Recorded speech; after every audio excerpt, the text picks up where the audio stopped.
Siakap kali ini salah satu media sosialnya diletakkan berita Menteri Komunikasi mendapat anugerah Datuk dan rakyat Malaysia cukup gembira apabila daripada 36,000 emoji 29,000 yang gelap.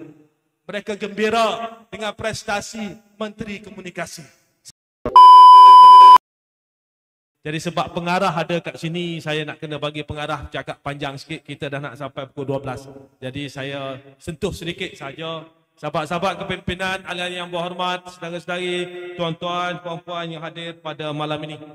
Alhamdulillah, malam ini seperti mana Ustaz Idris cakap tadi, nak buat risau-risau takut bulan Ramadan ini tak ramai yang dapat hadir bersama untuk mendengar amanat kepimpinan, khususnya dua orang panglima kita. Tapi Alhamdulillah, ramai jentera-jentera kita hadir pada malam ini. Pertama sekali apabila kita bercakap tentang PRK, perkara pertama adalah untuk memilih wakil rakyat bagi kawasan tersebut. Asasnya begitu. Maknanya dalam mana-mana PRK, telah yang hormat sebelum ini meninggal dunia, maka perlu diganti yang berhormat baru. Itulah prosesnya diadakan pilihan raya kecil. Dan sejarahnya dan track recordnya menunjukkan bahawa kami, wakil-wakil rakyat Perikatan Nasional yang telah terpilih mampu dan dapat melaksanakan tanggungjawab kami dengan cukup baik. Walaupun ramai antara kita, khususnya ahli-ahli parlimen, cukup terkesan dengan tindakan kerajaan yang tidak memberikan 10 sen pun peruntukan kepada ahli-ahli parlimen, walaupun mereka yang janji dahulu. Tetapi kita lihat ramai ahli-ahli parlimen hadir pada malam ini, masing-masing berkhidmat dengan cukup baik, mengusahakan pelbagai cara nak dapatkan sedikit sebanyak peruntukan bagi membolehkan mereka terus berkhidmat pada rakyat. Jadi tentunya kita akan menampilkan seorang calon yang tentunya akan dapat memberikan yang terbaik kepada penduduk Air Kuning, dan insya-Allah sampai masanya akan diumumkan siapakah calon tersebut. Selesai berkaitan dengan calon, kita tahu kita akan letak cara yang terbaik. Yang kedua, selain daripada memilih wakil rakyat, pilihan raya kecil inilah peluang untuk rakyat seluruh Malaysia menaruh harapan kepada penduduk Air Kuning bagi menghantar isyarat yang jelas kepada Kerajaan Madani. Pertama sekali, isyarat Datuk Diri dah sebut tadi, dalam PRU ke-15, apabila rakyat Air Kuning memilih, mereka memilih calon UMNO, maka mereka mengharapkan yang menangnya calon UMNO dan yang menjadi wakil rakyatnya calon UMNO dan yang memerintahnya adalah calon UMNO, dan tidak ada DAP, no Anwar, no DAP. Namun begitu sebaliknya berlaku. Saya tahu di bawah sana ramai ahli-ahli UMNO cukup terkesan dengan tindakan kepimpinan UMNO di peringkat atas. Ramai yang memendam rasa, ramai yang rasa sedih, ramai yang kata tak pernah terlintas satu hari UMNO dulu duduk ratib DAP hari-hari akan duduk bersama dengan DAP. Ramai yang kecewa bila pemimpin UMNO sebelum pilihan raya kata no Anwar, no DAP, akhirnya mereka bersama. Sebab itu pesan ini jentera kita pada malam ini, dampingi sahabat-sahabat kita, pesan-pesan pada mereka. Inilah peluang, inilah ruang yang cukup terbaik bagi mereka menghantar signal kepada pemimpin UMNO bahawa mereka tidak merestui apa yang telah sedang dan akan dilaksanakan oleh pemimpin UMNO pada hari ini. Ini peluang terakhir. Sekiranya tidak ada lagi pilihan raya di negeri Perak selepas ini peluang yang terbaik untuk orang Perak. Ini yang peluang terbaik untuk ahli-ahli UMNO di negeri Perak menghantar signal, menghantar mesej yang jelas. Jentera perlu memainkan peranan, sampaikan mesej ini kepada mereka. Kalau nak bercakap tentang calon, kita tentunya akan meletakkan calon yang terbaik. Calon yang boleh bersaing dengan siapa sahaja calon yang bakal diletakkan oleh PH dan PN. Tetapi ruang ini lebih besar daripada sekadar memilih calon, tetapi menghantar signal yang jelas kepada kerajaan PH dan PN. Sahabat semua, yang kedua, tahun ini merupakan tahun ketiga kerajaan campuran PH-PN yang ditunjangi oleh DAP ini memerintah. Tahun ketiga. Kalau tengok sepanjang 2 tahun ni tuan-tuan, saya nak tanya, agak-agak kalau sebelum mereka jadi kerajaan, janji macam-macam, dah 3 tahun jadi kerajaan, setakat mana prestasi mereka? Setakat mana prestasi mereka? Hancur. Adakah mereka menunjuk prestasi yang baik? Adakah mereka menunaikan segala janji mereka? Adakah harga minyak telah turun? Adakah harga ringgit telah naik bencana? Adakah harga barang telah jatuh? Kalau setakat itulah dia jadi kerajaan, semua orang boleh jadi kerajaan, sahabat-sahabat. Kalau setakat inilah orang berkumandang berpuluhan tahun jadi kerajaan, insya-Allah siapa saja dalam Malaysia ini tentunya jauh lebih baik daripada mereka. Tadi Ustaz Idris sebut, dia kata kalau lihat apa yang berlaku dalam medsos, apa yang ada dalam medsos, kita lihat bagaimana rakyat menghantar signal yang jelas bahawa mereka tidak bersetuju dengan apa yang dilaksanakan oleh kerajaan. Tetapi mereka menghantar mesej ini bercerita meluahkan rasa dalam media sosial. Kerajaan ini takkan dengar. Cakaplah apa pun dalam media sosial ini, kerajaan ini takkan dengar. Tetapi kerajaan ini akan dengar jika mereka kalah dalam pilihan. Percayalah, penduduk Air Kuning, jentera-jentera semua, berpesanlah kepada penduduk Air Kuning. Sesungguhnya rakyat Malaysia menaruh harapan kepada pengundi-pengundi di Air Kuning supaya dihantar satu signal yang jelas. Rakyat di bawah sana tertekan, rakyat di bawah sana ditekan, peniaga-peniaga di bawah sana tertekan.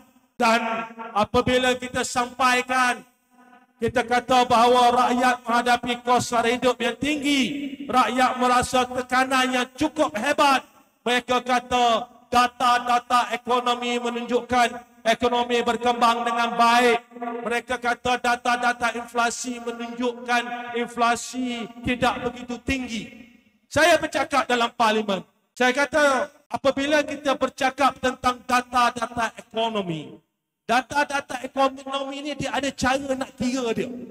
Dan kiraan data-data ekonomi ini mengikut piawaian antarabangsa. Dia ada cara kira dia. Itulah cara kiranya, dari tahun ke tahun begitulah cara kiraannya. Maka data ini boleh dijadikan sebagai rujukan. Tetapi dia tak boleh dijadikan sebagai rujukan mutlak dalam memahami apa yang dihadapi oleh rakyat. Nak faham apa yang dihadapi oleh rakyat, mereka kena turun ke bawah. Mereka kena turun ke bawah dan selami apa yang dirasai oleh rakyat. Saya bercakap dalam dewan, saya kata, kalau nak kira cara kiraan CPI atau inflasi, maka dalam kiraan tersebut, kos menghantar anak-anak, kos yuran penjagaan kanak-kanak di pusat penjagaan, daripada semua kiraan inflasi ini, wajaran atau keberatan kos ini adalah hanya 0.5% sahaja. Tetapi hakikatnya, ibu bapa yang ada anak-anak menghantar anak-anak ke taska, tadika dan sebagainya, menghadapi kenaikan kos, ada yang sampai RM100 naik tahun ini. Ada yang RM50, ada yang RM150. Itu kalau seorang. Kalau naik RM100, ada 4 orang anak, bukankah sebulan kos yang perlu ditanggung, kenaikan kos yang perlu ditanggung RM400. Bila saya kata dalam ini, saya sentuh perkara ini dalam dewan, menterinya jawab, menteri kata, saya dulu timbalan Menteri Ekonomi, saya patut menghormati data-data yang dikira oleh penjawat awam, cuba memberi gambaran seolah-olah saya tak percaya pada penjawat awam. Saya dah cakap awal-awal, saya tak persoalkan cara kiraan data, tetapi saya persoalkan tindakan kerajaan bercakap tentang data-data tanpa betul-betul turun ke bawah, menyelami dan memahami kesusahan yang dihadapi oleh rakyat. Yang berhormat, Datuk Idris tadi sebut bahawa tadi dikatakan satu berita, emoji rakyat menunjukkan rasa kecewa ke, sedih ke, senyum ke, gelak ke. Tadi dikatakan berdasarkan 10,000, 8,000 yang gelak katanya. Saya Datuk Idris nak kena tengok ini apa yang berlaku dalam Siakap Keli. Saya ada orang kongsikan pada saya, dalam Siakap Keli ini salah satu media sosialnya diletakkan berita Menteri Komunikasi mendapat anugerah Datuk dan rakyat Malaysia cukup gembira apabila daripada 36,000 emoji, 29,000 yang gelap. Mereka gembira dengan prestasi Menteri Komunikasi. Sahabat-sahabat sekalian, kita tahu di luar sana ramai yang memendam rasa. Dan sekali lagi saya mohon bahawa gunakanlah peluang, gunakanlah ruang ini untuk memastikan ruang dalam PRK pada 26 April ini digunakan untuk menghantar satu signal yang jelas. Tengoklah, kalau mereka kalah di PRK air kuning, maka kita akan lihat bahawa tindakan dasar pelaksanaan pendekatan mereka yang seolah-olah tidak mengambil kira kesengsaraan rakyat, mereka akan sedar seketika. Kita tidak boleh biarkan berterusan sebegini. Kita lihat bahawa tindakan-tindakan kerajaan sejak mereka memerintah memperluaskan skop GST, menaikkan kadar GST, menaikkan harga minyak diesel, menaikkan itu, menaikkan ini, dan tahun ini akan diperkenalkan subsidi petrol bersasar, dan juga dikatakan bahawa tarif asas elektrik akan naik, tetapi disebut 85% penerima ataupun pengguna tidak akan merasainya. Sampai sekarang kita tak tahu siapa 85% ini. Sahabat semua, kerana apa? Kerana apa dirangkumkan semua sekali?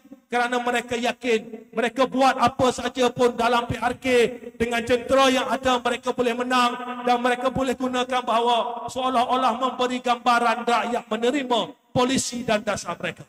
Kita tak boleh nak lawan mereka dengan jentera, tetapi dengan kesatuan hati, dengan rasa keinsafan penduduk air kuning, bahawa mereka bukan saja memegang mandat untuk air kuning, tetapi memegang mandat untuk seluruh Malaysia, memohon agar penduduk air kuning tolonglah kami, hantarlah signal kepada kerajaan Madanon ini.